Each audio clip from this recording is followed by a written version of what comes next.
My name is Queen Zoya Counts, and I will be doing an audiobook of Rearview Mirror, written by me, Queen Zoya Counts. This book is dedicated to every soul bold enough to answer the call on their spiritual journey, rising through pain, awakening to truth, embracing healing, and finding the strength to trust the path unfolding before them. Your spiritual journey begins the moment you choose truth over fear and healing over hiding. Chapter 3, Rastafarianism. I began doing spoken word because I was desperate to do something with my pain before it swallowed me whole.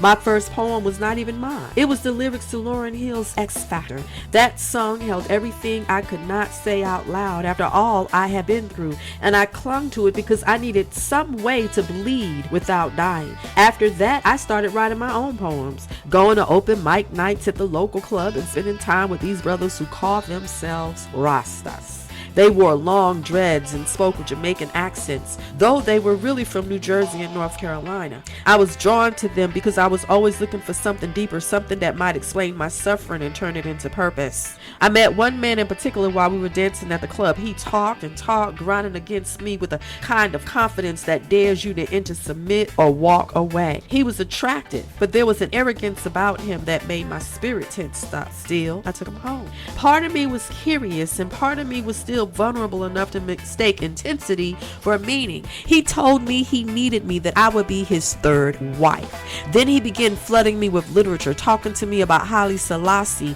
and Rastafari. There were so many similarities to Hebrew Israelites that I felt myself being pulled in before I had fully stopped to question it. He told me he could have multiple wives, and because I was older, I would be his third. He said he would move me into an apartment with the rest of his people, and that my family, my own people, would turn their backs on me. The moment he said that, something in me cracked open. Not again. I had already lost too much of myself trying to belong somewhere. I was not about to disappear into another man's vision of who I was supposed to be. In the end, he came and took back all of his literature because a friend of mine wanted me to do his hair, and when I told him that was what I was doing, he said I was not conducting myself as a Rastafarian woman.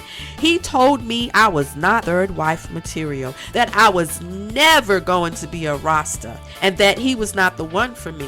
What he meant as rejection felt in its own way like deliverance. Then I met another Rasta, and he was sweet in a way that made me let my guard down. I spent time with him wanting to believe that this might be different, that maybe tenderness could exist here too. But he was still attached to his ex-girlfriend, and every time she came around, especially at the club, he would ignore me like I was invisible. Once again, I felt myself being used, pushed to the side, made into something disposable. It cut deeper because I had already begun hoping. Still, he gave me a video to watch, and when I saw it, I understood that everybody saw Rastafarianism the same way. The realization stirred something in me. It made me curious. It made me hungry for more. And once I get hungry for a way of life, I do not step in halfway. I started wearing dresses all the time and covering my locks with head wraps. I threw away my pants, and the ones I kept I turned into skirts. I listened to nothing but reggae. I went to Nyabingis and lectures because I wanted to be in tune with Haile Selassie,